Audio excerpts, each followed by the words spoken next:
Welcome, seventh graders. This is Miss Maya Talks podcast, and I'm Miss Maya.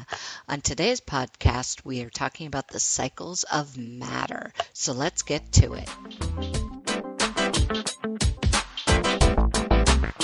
Cycles of matter.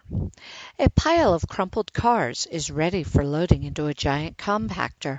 The aluminum and copper pieces have already been removed so that they can be recycled or used again. Now the steel will be reclaimed at a recycling plant.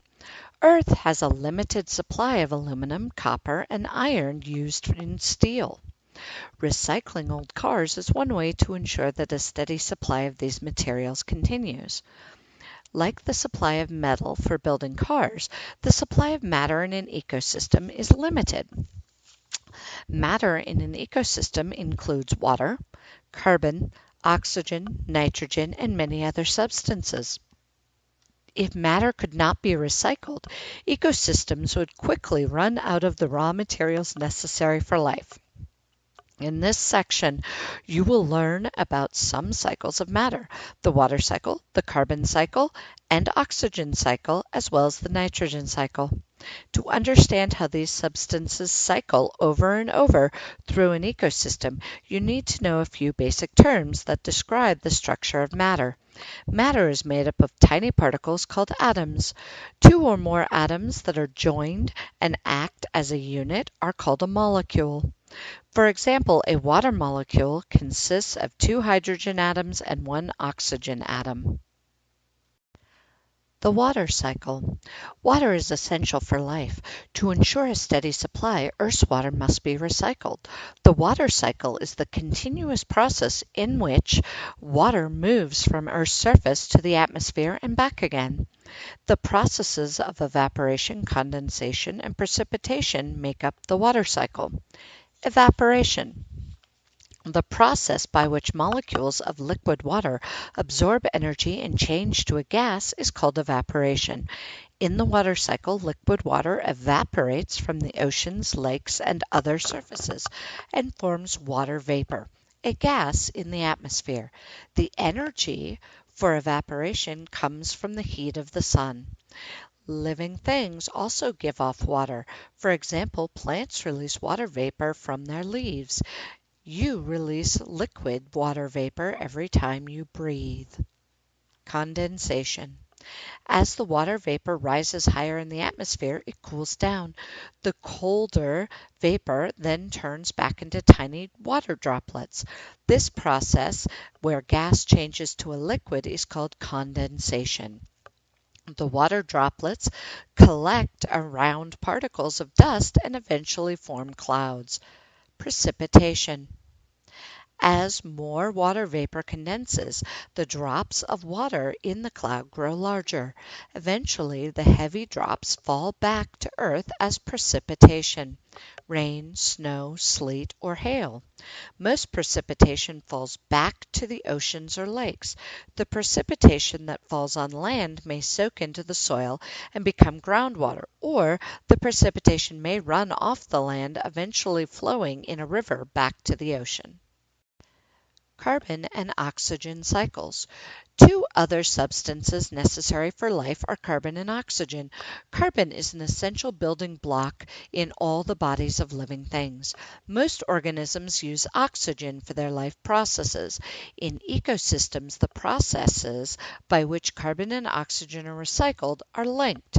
Producers and consumers and decomposers play roles in recycling carbon and oxygen. The carbon cycle.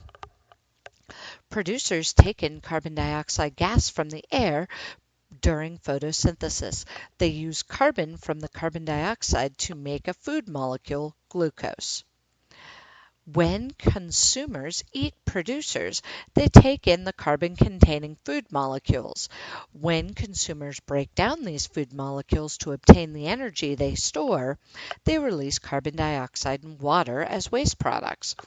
When producers and consumers die, decomposers break down their remains and return carbon compounds to the soil.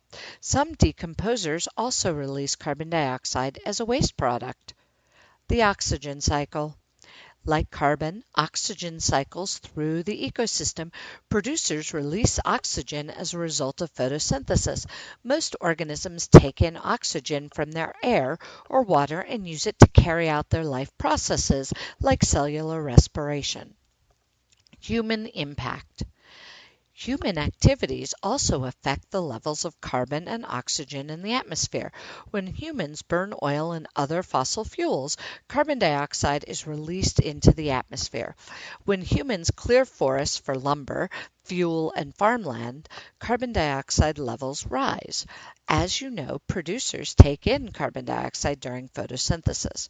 When trees are removed from the ecosystem, there are fewer producers to absorb the carbon dioxide. There's a greater effect if trees are burned down to clear the forest. If trees are burned down, additional carbon dioxide is released from the burning process. The nitrogen cycle. Like carbon, nitrogen is a necessary building block in matter that makes up all living things. In the nitrogen cycle, nitrogen moves from the air to the soil into living things and then back into the air. Since the air around you is about 78% nitrogen gas, you might think that it would be easy for living things to obtain nitrogen. However, most organisms cannot use nitrogen gas. Nitrogen gas is called free nitrogen because it is not combined with other atoms. Nitrogen fixation. Most organisms can use nitrogen only once it has been fixed or combined with other elements to form nitrogen-containing compounds. The process of changing free nitrogen into usable nitrogen is called nitrogen fixation. Most nitrogen fixation is performed by certain kinds of bacteria. Some of these bacteria live in bumps called nodules on the roots of certain plants. These plants, known as legumes, include clover, beans, peas, alfalfa, and peanuts. The relationship between the bacteria and the legumes is an example of mutualism. Both the bacteria and the plant benefit from this relationship. The bacteria feed on the plant's sugars, and the plant is supplied with nitrogen in a usable form.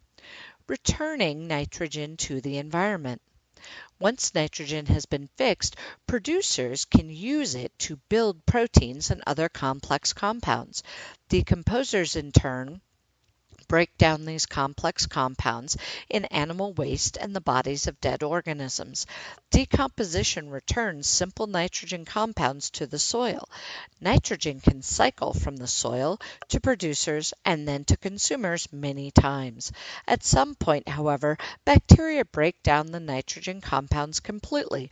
These bacteria then release free nitrogen back into the air. The cycle continues from there. This breaking down and releasing nitrogen back into the air is called denitrification.